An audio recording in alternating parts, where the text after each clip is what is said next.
కేసీఆర్ ముద్దుల తనయ కవితకు మళ్లీ నిరాశే మిగిలింది. సోమవారం కవితకు బెయిల్ కన్ఫర్మ్గా వస్తుందని అటు సోషల్ మీడియాతో పాటుగా ఇటు మెయిన్ స్ట్రీమ్ మీడియా కూడా కథనాలతో ఊదరగొట్టేసింది. కవిత సోదరుడు కేటీఆర్ కూడా ఢిల్లీ టూర్ తర్వాత చాలా నమ్మకంగా బెయిల్ వస్తుందని చెప్పేశారు.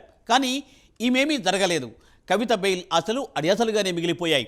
బెయిల్ పిటిషన్ను విచారించిన ధర్మాసనం తదుపరి విచారణను ఈ నెల 20వ తేదీకి వాయిదా వేసింది. ఇప్పటికే 5 నెలల నుండి జైల్లోనే ఉంటున్న కవిత మరికొంతకాలం అక్కడే ఉండక తప్పేలా లేదు.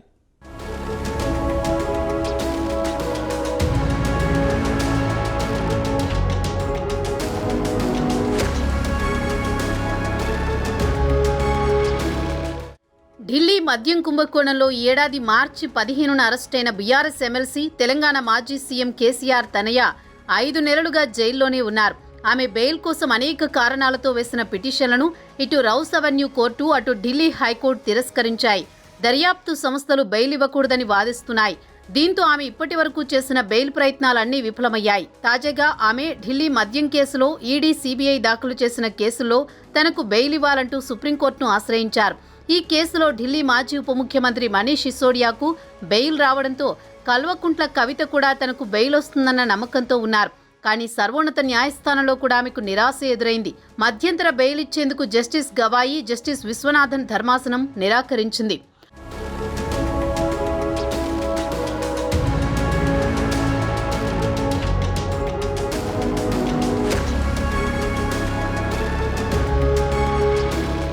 అంతకుముందు కవిత అనారోగ్యంతో బాధపడుతున్నారని, బరువు కూడా చాలా తగ్గారని, అందుకోసమే మాత్రలు వేసుకుంటున్నారని ఆమె సోదరుడు కేటీఆర్ మీడియాతో చిట్చాట్ సందర్భంగా తెలిపారు. ఢిల్లీ ఉప ముఖ్యమంత్రి మనీష్ సిసోడియాకు బెయిల్ వచ్చింది. ఈ కేసులో కవిత కూడా బెయిల్ వస్తుందని మేము ఆశిస్తున్నట్లు చెప్పారు. కుట్రపూరితంగా నమోదు చేసిన కేసులు ఎప్పటికీ నిలబడలేవని చెప్పారు. అయితే ఆయన చెప్పినట్టుగా జరగలేదు. కవిత ఊహించినట్టుగానూ పరిస్థితి మారలేదు. మొత్తానికి ఈసారి కూడా నిరాశ ఎదురైంది. దీంతో బీఆర్ఎస్ నాయకుల్లో ఆందోళన మరింత తీవ్రమైంది. దాదాపు 5 నెలల నుంచి కవిత జైల్లోనే ఉంటున్నారు. ఈ క్రమంలో బెయిల్ కోసం ఆమె చేయని ప్రయత్నాలంటూ లేవు. తాజాగా సుప్రీంకోర్టులో బెయిల్కు సంబంధించి కవితకు మరోసారి చుక్కెదురైంది. మధ్యంతర బెయిల్ ఇచ్చేందుకు జస్టిస్ గవాయి, జస్టిస్ విశ్వనాథన్ ధర్మాసనం ఒప్పుకోలేదు. కవిత తరపున సీనియర్ న్యాయవాది ముకుల్ రోహ్గతి వాదనలు వినిపించినప్పటికీ ఉపయోగం లేకుండా పోయింది. కవిత ఒక మహిళా ప్రజా ప్రతినిధి, ఎమ్మెల్సీగా ఉన్నారు. విచారణ పేరుతో ఆమెను ఇంకెంతకాలం జైల్లో ఉంచుతారు? ఇప్పటికే ఈ కేసులో మనీష్ సిసోడియా, అరవింద్ కేజ్రీవాల్కు ఊరట లభించింది. వారికి బెయిల్ మంజూరైంది. కవితకు కూడా బెయిల్ మంజూరు చేయాలని రోహత్కి వాదించారు.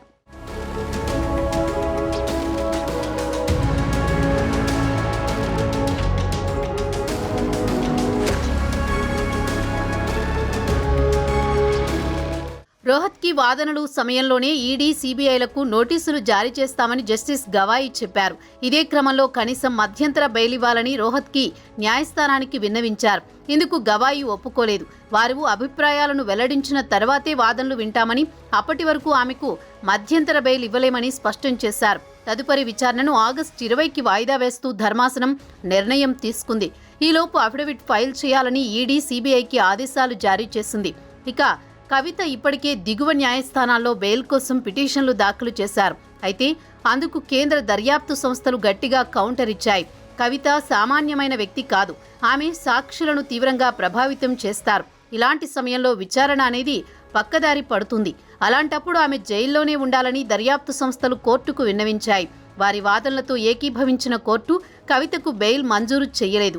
మనీష్ సిసోడియాకు బెయిల్ రావడంతో కవితకు కూడా ఊరట లభిస్తుందని అందరూ భావించారు. కానీ అలా జరగలేదు. దీంతో గులాబీ నాయకులు మరోసారి నిరాశలో మునిగిపోయారు.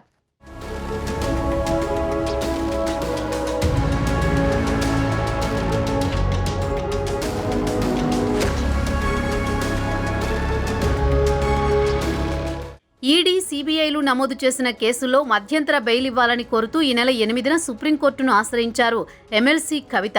తనకు బెయిల్ ఇవ్వడానికి నిరాకరిస్తూ ఢిల్లీ హైకోర్టు జూలై 1న తీర్పు ఇచ్చింది. దీన్ని ఆమె సుప్రీంకోర్టులో సవాల్ చేశారు. ప్రస్తుతం అక్కడ కూడా ఆలస్యమవుతున్నట్టు కనిపిస్తోంది. ఈ లెక్కన మరో వారం పాటు కవిత ఆగాల్సిందే. మరి అప్పుడైనా బెయిల్ వస్తుందా అంటే చెప్పడం కష్టమే. జైలులో ఉన్న కవితను బయటకు తీసుకొచ్చేందుకు ఆమె కుటుంబం తీవ్ర ప్రయత్నాలు చేస్తోంది. ఈ క్రమంలో హరీష్ రావు, కేటీఆర్ 4-5 రోజుల పాటు ఢిల్లీలో మకాం వేశారు. ఆ సమయంలో కవిత బెయిల్పై సీనియర్ న్యాయవాదులతో సంప్రదింపులు జరిపినట్టు వార్తలు వచ్చాయి. ఇదొక కోణం కాగా, మరోవైపు ఇప్పుడున్న పరిస్థితుల్లో కవిత బయటపడాలంటే ఖచ్చితంగా కేంద్రం పెద్దల సహకారం కావాలని భావించిన బీఆర్ఎస్ నేతలు బీజేపీతో సంప్రదింపులు జరిపినట్టు వార్తలొచ్చాయి. ఆ విషయం ఎంతవరకు పక్కన పెడితే ఆగస్టు 20న కవిత బెయిల్పై క్లారిటీ వస్తుందని అంటున్నారు.